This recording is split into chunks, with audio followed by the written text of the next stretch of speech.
When Ayatollah Ruhollah Khomeini seized power, many Iranian women believed they were helping build a better country after the fall of Mohammad Reza Pahlavi. But within months, the new Islamic government began stripping away their rights and even imprisoning, torturing, and executing women who resisted. What followed became one of the harshest crackdowns on women in modern history.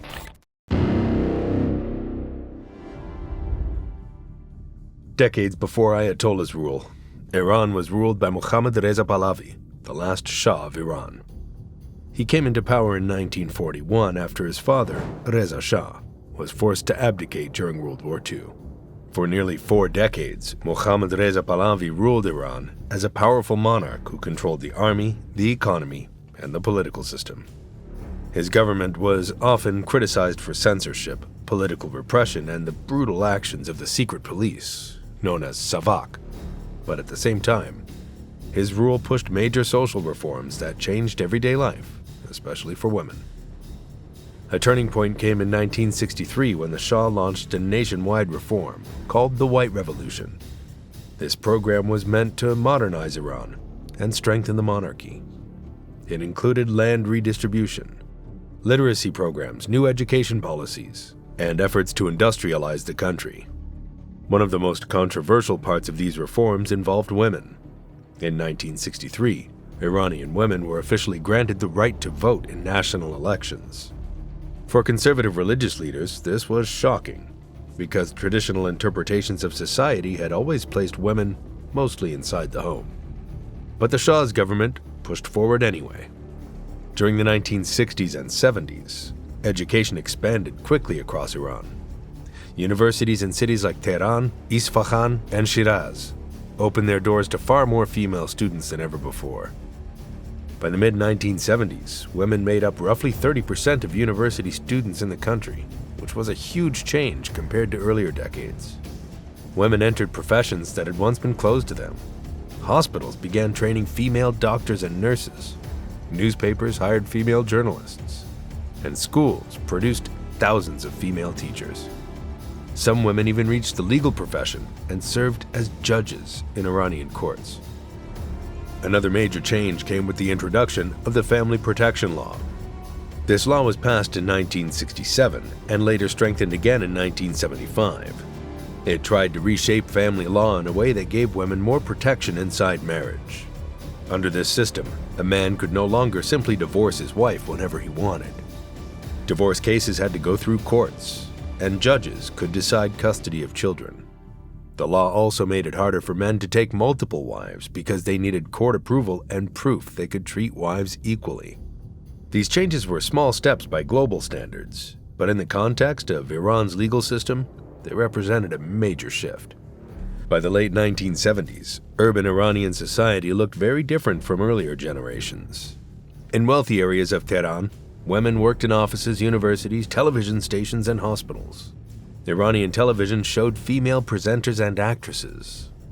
Women appeared in parliament, including figures like Marangits Daulat Shani and Farakru Parsa, who later became Iran's Minister of Education. Many women in cities wore Western clothing such as skirts and coats, rather than traditional coverings. Magazines and newspapers regularly discussed women's careers and education. However, this rapid modernization created deep anger among conservative religious groups. Many clerics believed the Shah's reforms were destroying Islamic values and copying Western culture too aggressively. Among the loudest critics was a powerful religious scholar who had already clashed with the Shah years earlier. His name was Ayatollah Ruhollah Khomeini. In 1963, he openly criticized the Shah's reforms, especially women's voting and Western influence. After his speeches triggered protests, the government arrested him and later forced him into exile. For years he lived outside Iran, first in Najaf, Iraq, and later in Paris, France, where he continued spreading messages against the Shah through recorded speeches and religious networks. While the Shah continued ruling through the 1960s and 1970s, resentment slowly grew among many groups inside Iran. Religious conservatives hated the social reforms. Left-wing activists hated the dictatorship. Students protested censorship and corruption.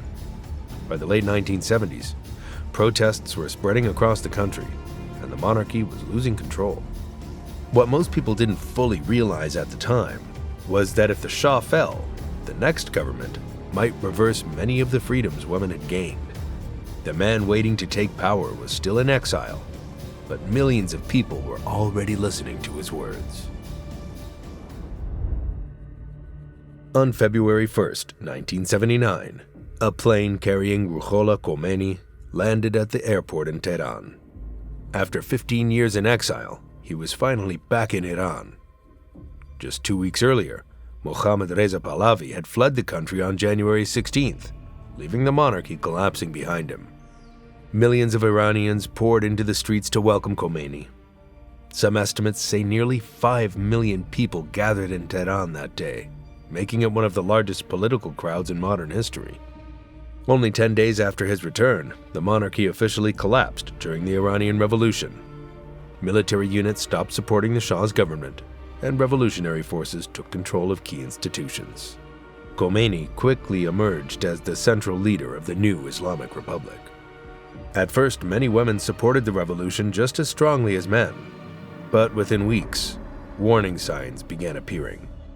In early March 1979, Khomeini announced that women working in government offices should follow Islamic dress rules. The statement might have sounded small at first, but it carried a powerful message about the direction of the new regime. Soon after that announcement, revolutionary groups began confronting women in the streets who were not wearing a head covering. Some women were shouted at, others were pushed or threatened. Then something important happened on March 8, 1979. Thousands of women gathered in the streets of Tehran to protest these new pressures. The date wasn't random. It was International Women's Day, a day that had long symbolized women's rights movements around the world. Many of the women marching that day were students, professionals, and activists who feared that the revolution was about to erase decades of progress. The demonstrations lasted several days and spread to other cities. Women carried banners demanding freedom and legal equality. But the protests quickly faced hostility from radical supporters of the new regime. Some groups shouted insults at the demonstrators and accused them of supporting Western culture. In several cases, protesters were attacked with sticks or stones by angry crowds who believed the new Islamic government should enforce strict religious rules. This moment was a shock for many Iranian women. Just weeks earlier, they had marched alongside other revolutionaries against the Shah. Now they were facing hostility from the very movement that had promised liberation. As the new Islamic Republic strengthened its control during 1979 and 1980, rules about women's clothing became stricter and stricter. By 1981, the government had made its position completely clear. Women were not allowed to appear in public spaces without an Islamic covering. Under these new rules, women were required to wear a headscarf, known as hijab, and loose clothing that covered the body in public. The government argued that these rules were necessary to protect Islamic morality and prevent what they described as Western cultural influence. But for many women who had grown up during the more open decades before the revolution, the law felt like a sudden loss of personal freedom. Enforcement of these rules was carried out by revolutionary committees and security units. In the early years after the revolution, groups called Comité patrols operated in neighborhoods and public areas, checking behavior and clothing. Later, these responsibilities became associated with morality enforcement units, such as Gast-e-Irshad. These patrols could stop women in the streets, parks, buses, and shopping areas to check whether their clothing followed government rules. Women quickly learned that even small details could lead to punishment. Officials inspected how much hair was visible under a headscarf, whether a coat was long enough, and whether clothing was considered too tight. Makeup could also be criticized if it were seen as drawing too much attention. Women who violated the rules could face fines, detention, or corporal punishment, such as lashes under certain circumstances. Stories began spreading of women being stopped on sidewalks, dragged into vans, or forced to sign statements promising to follow the dress code. Some women reported being beaten during arrests. Others were released after warnings, but lived in constant fear of being stopped again. The changes didn't stop at clothing. Universities, offices, and many public institutions introduced gender segregation policies. Classrooms and dormitories separated men and women. In some workplaces, men and women were placed in different offices or shifts. Public spaces, such as beaches and sports facilities, were also divided by gender. These policies reflected a deeper idea promoted by the new Islamic government. Officials argued that women's primary role in society should be within the family as mothers and wives. Education for women was still allowed, but the emphasis was increasingly placed on traditional roles rather than full participation in public life. For many Iranian women, the sudden shift felt like their society had moved backward decades in just a few years. The freedom to choose clothing, careers, and lifestyles was now heavily controlled by the state. But while the dress code attracted the most attention internationally, it was not the only major change. Behind the scenes, the new leadership was already transforming the entire legal system. One of the earliest legal decisions made by the new Islamic government in 1979 was the cancellation of the family protection law. When it was removed, many of the protections women had disappeared almost immediately. Under the legal system that followed the revolution, family law was rewritten according to interpretations of Islamic jurisprudence used by the new clerical leadership. In divorce cases, men regained the ability to end marriages much more easily than women. A husband could pronounce divorce without the same court restrictions that had existed under the previous law, while women often had to go through long legal processes to prove serious hardship before being granted a divorce. Child custody also shifted heavily toward fathers. In many cases, young children might initially remain with their mothers, but long-term legal authority usually returned to the father or the father's family. This created painful situations where mothers could lose custody after divorce, even when they had raised the children themselves. Polygamy, which had been restricted under the earlier reforms, became easier again. Courts allowed men to marry additional wives under conditions defined by religious law. Although not every man chose to do this, the legal door had been reopened. Another major change affected women working in the legal system. Female judges who had been appointed during the 60s and 70s were removed from their positions. The government argued that women could not serve as judges under its interpretation of Islamic law. Many of these women were reassigned to lower roles, such as clerks or legal assistants, effectively ending their judicial careers. Court testimony rules also changed. In certain types of cases, the testimony of a woman carried less legal weight than that of a man. In some situations, 2 female witnesses were required to equal the testimony of 1 male witness. This legal standard had serious consequences in cases involving crime, property disputes, and family matters. Together, these changes reshaped everyday life for women across Iran. After that, the new Islamic government moved quickly to remove anyone it considered a threat. Political parties, student organizations, left-wing groups, and critics of the new regime were suddenly treated as enemies of the state. Thousands of people were arrested across Iran during the early 1980s. Among those arrested were many women. Some were university students who had taken part in protests. Others were journalists, teachers, nurses, or members of opposition movements such as the People's Mojahedin Organization of Iran and the Tudeh Party of Iran. Many of these women were in their late teens or early 20s when they were taken into custody. 2 prisons quickly became symbols of fear during this period: Evin Prison in the northern hills of Tehran, and Gohardasht Prison near the industrial city of Karaj.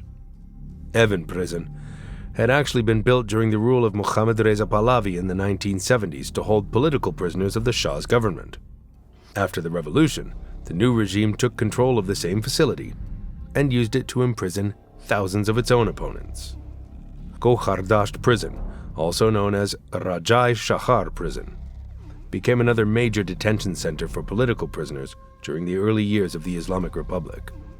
Women who were held inside these prisons later described extremely harsh conditions. Many were placed in small cells for weeks or months without contact with the outside world. Solitary confinement was commonly used to break prisoners psychologically. Interrogations often took place late at night and could last for many hours. Former inmates later described beatings with cables or sticks, long periods of sleep deprivation, and constant threats against family members. Some prisoners were forced to listen to the screams of other detainees during interrogation sessions as a form of psychological pressure. Female prisoners accused of political crimes faced long sentences and, in some cases, execution. Many were charged with vague accusations, such as spreading propaganda against the Islamic Republic or supporting anti-government groups. Trials often lasted only a few minutes in revolutionary courts. Defendants rarely had lawyers, and verdicts were usually decided in advance. Some women received prison sentences of 10 or 15 years, while others were sent directly to execution. One of the most disturbing parts of this prison system involved very young female detainees. Some prisoners were teenagers when they were arrested, and according to some accounts, certain officials believed that executing a virgin girl would allow her to enter paradise immediately. Because of this, there were reports that some female prisoners were forced into temporary marriages with prison guards or officials before execution, so they would no longer be considered virgins. These reports were later described by former prisoners, prison staff defectors, and investigators studying the period. Survivors who spoke out about these experiences years later described them as one of the most traumatic parts of their imprisonment. The issue became widely discussed by researchers and human rights groups examining Iran's prison system during the 1980s.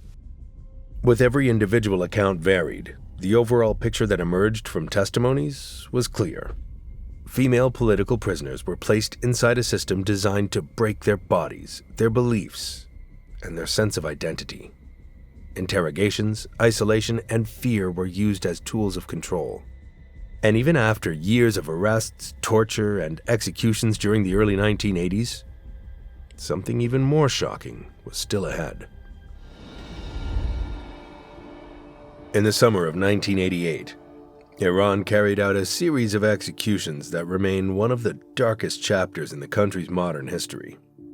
The killings took place near the end of the Iran-Iraq War, a brutal conflict that lasted 8 years from 1980 to 1988, and had killed well over 1 million soldiers and civilians on both sides. By mid-1988, the war was finally ending. But inside Iran's prisons, thousands of political detainees were still being held. During July 1988, a secret order was issued by Ruhollah Khomeini. The directive called for the execution of prisoners who were still loyal to opposition movements, especially members or supporters of the People's Mojahedin organization of Iran. The government created special tribunals that later became known as death commissions. These panels were usually made up of a judge, a religious cleric, and a government prosecutor. Prisoners were brought before them one by one for questioning. The questioning sessions were often extremely short. Prisoners were asked simple but dangerous questions about their beliefs and political loyalties. Some were asked whether they still supported their former political groups, or whether they would publicly renounce their beliefs. In many cases, the answers decided whether the prisoner would live or die. Some interrogations lasted only a few minutes before a decision was made. Those who were condemned were usually taken away immediately. Executions often happened by hanging inside prison facilities. The killings took place in several prisons across the country.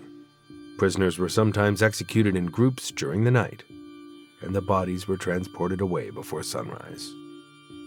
Historians and human rights organizations still debate the exact number of victims, but many estimates suggest that several thousand prisoners were killed during this period.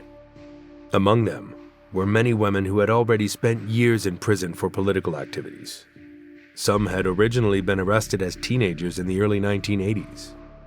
The bodies of those executed were often buried in secret locations across Iran. One of the most well-known suspected burial sites is the mass grave area at Kavaran Cemetery near Tehran. Families were usually not informed immediately when executions happened. In many cases, relatives only learned months later that their loved ones had been killed.